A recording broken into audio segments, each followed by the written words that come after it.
Today on Public Eye News, NMU is debuting a new student section and a man is arrested for drunk driving. Later in the show, I will have your weather and Max Stevens will have your sports. Hi, I'm Caleb Rydell. I'm Alexis Ham, and welcome to Public Eye News.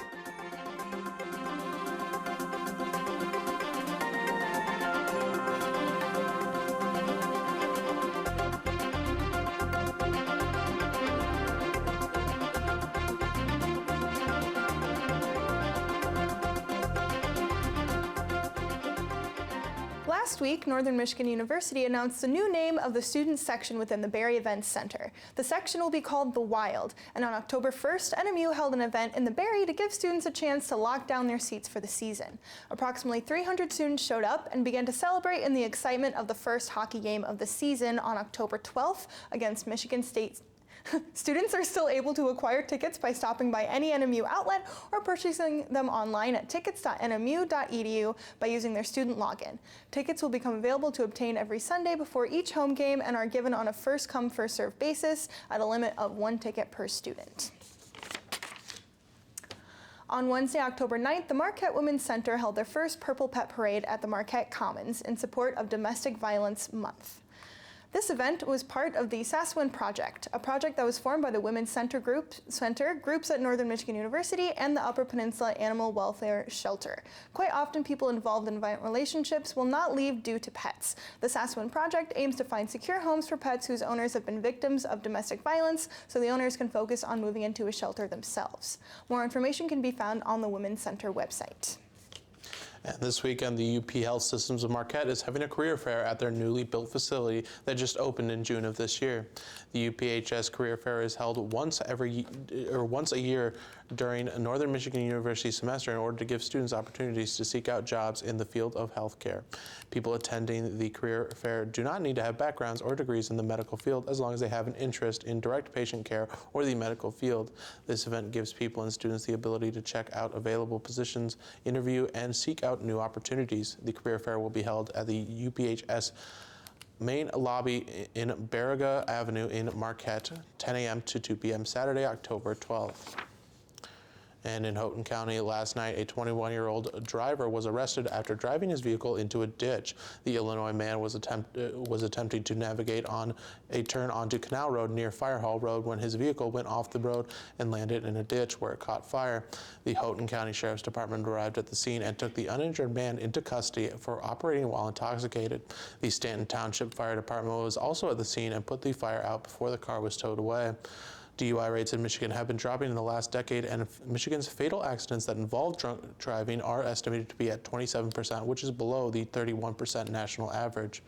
In 2018, Houghton County had 148 arrests for individuals operating under the influence of liquor. A house fire occurred north of Nadeau, Michigan on Wednesday afternoon in a home off of 4th Street. The Menominee County Sheriff's Office responded to the scene. It is believed one person died during the fire, but this has not been confirmed. The cause of the fire is unknown and no injury reports have been released. The investigation is ongoing.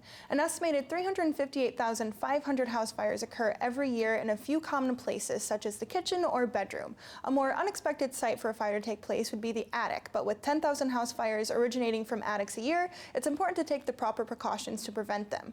To learn these steps and more information on house fire prevention, visit nfpa.org. Norway, Michigan resident Harvey Joseph Bennett Jr. was arrested on drug charges after a severe car crash in Iron Mountain on September 25th.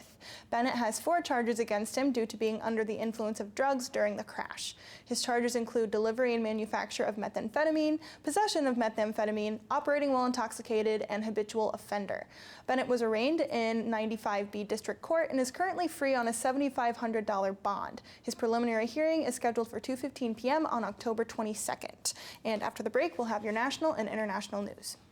I've been around the world, but there's one place I keep coming back to. This week on UTR, it's a road trip on our own Route 66. We'll float over a long lake, show you where fish come from, and stop for some smoky, savory selections. Then we count in a kayak, meet ice cream making mammals, and even see some groovy gators. This isn't under the radar. You just gotta see. Tonight at 9:30, Friday at 5 p.m., and Saturday night at 10:30. Welcome back. German investigators are looking into how a suspect currently under arrest for the murder of several people and the attempted murder of a synagogue came into possession of 9 pounds of explosives and 4 guns. The suspect attempted to enter the synagogue with 80 people inside on a holy Jewish day but failed. The suspect then killed a 40-year-old woman, a 22-year-old man, and wounded 2 more individuals. The suspect live-streamed the attempted attack and made it clear that it was an attack on the Jewish faith. Post-Holocaust responsibilities on the German people have led the authorities to make active efforts to make Jewish citizens feel safe in their faith, and authorities are doing everything in their power to get all the details of the case and punish adequately. And a secret briefing notes from President Trump are revealing the U.S. position on a diplomatic standoff involving a deadly car crash in the U.K.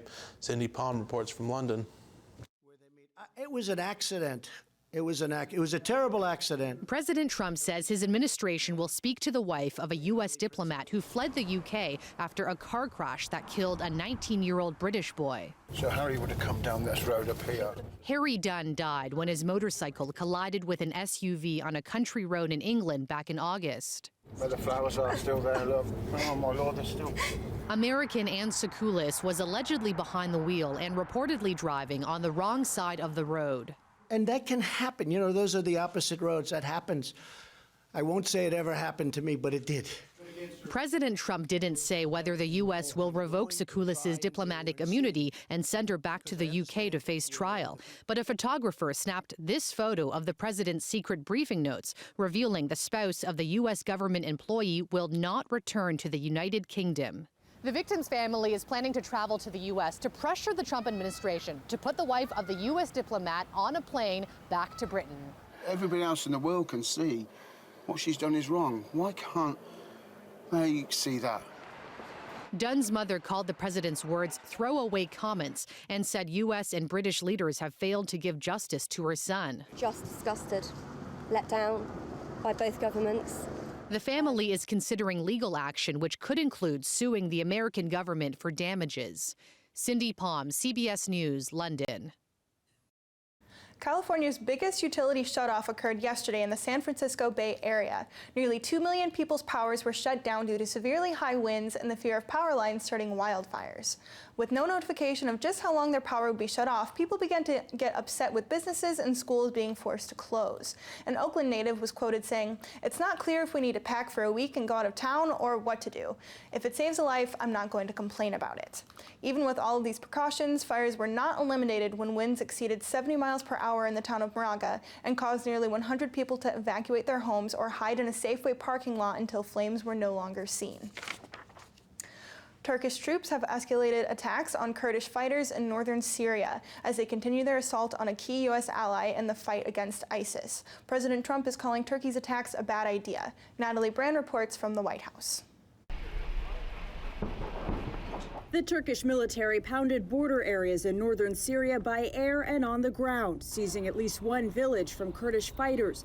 It's the second day of Turkey's massive invasion, triggered by the withdrawal of American troops.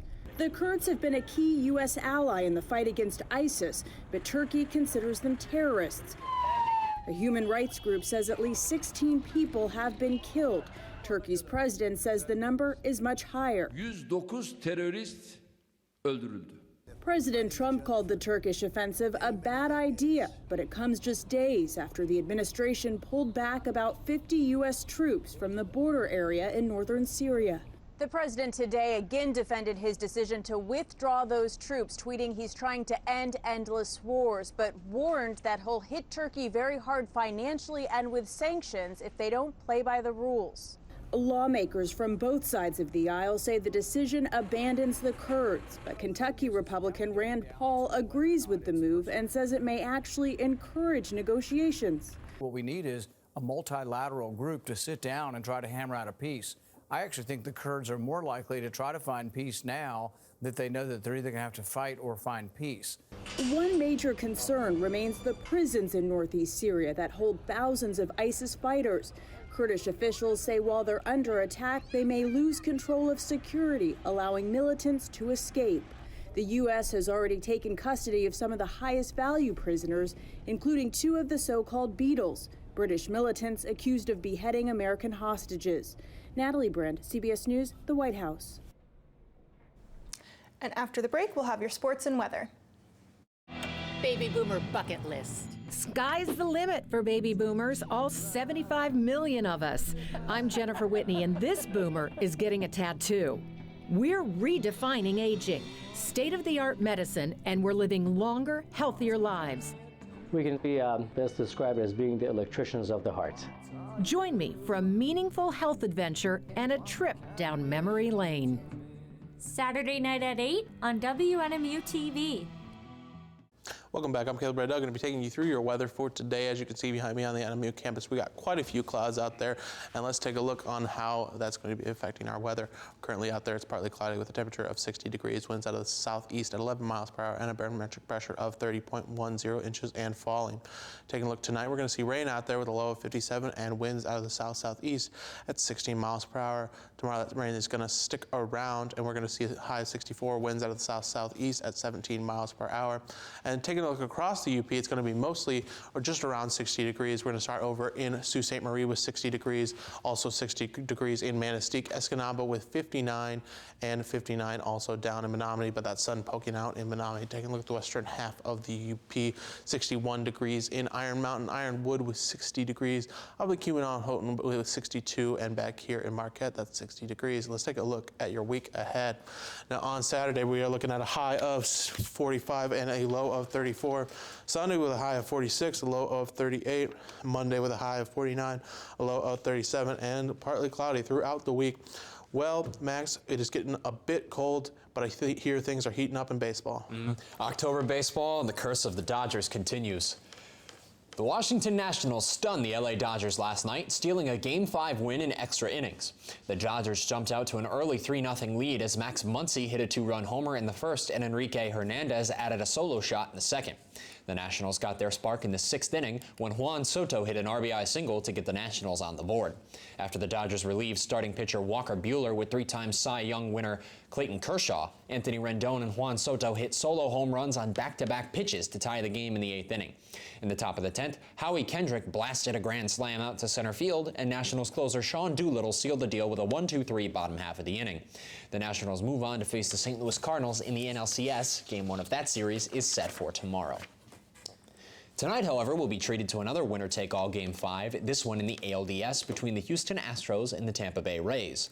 Taking the mound for the Astros will be Garrett Cole, who started Game 2 of this series and threw a historically dominant outing, going 7 2/3 innings and not allowing a single run and striking out 15 batters. Pitching opposite Cole will be Tyler Glasnow for the Rays, who started Game 1 of this series for Tampa Bay, where he gave up 2 runs on 4 hits and walked 3 batters. First pitch is tonight at 7:07, with the winner moving on to face the Yankees in the ALCS. The NFL's Week 6 action also kicks off tonight as Daniel Jones and the New York Giants head to Foxborough to face the New England Patriots. This Patriot team is not much unlike the team that the Giants met in the Super Bowl back in 2007, as the Patriots are proving to once again be the most dominant team in the NFL, winning their games this season by an average of 24 points. The Giants have come alive somewhat after making a change at the quarterback position. Daniel Jones rattled off 2 wins in his first 2 career starts, but finally came back down to earth in a loss last week against the Minnesota Vikings. This will likely be the last time that Tom Brady will face his personal demon, Eli Manning, and the New York Giants. Barring another Super Bowl encounter, the next time these two would meet would be in 2023. Brady would be 46 and Manning would be 42. Tonight's game kicks off at 8:20. And with that, that's all the time we have for today. Thank you very much for joining us on this edition of Public Eye News. We'll see you all tomorrow.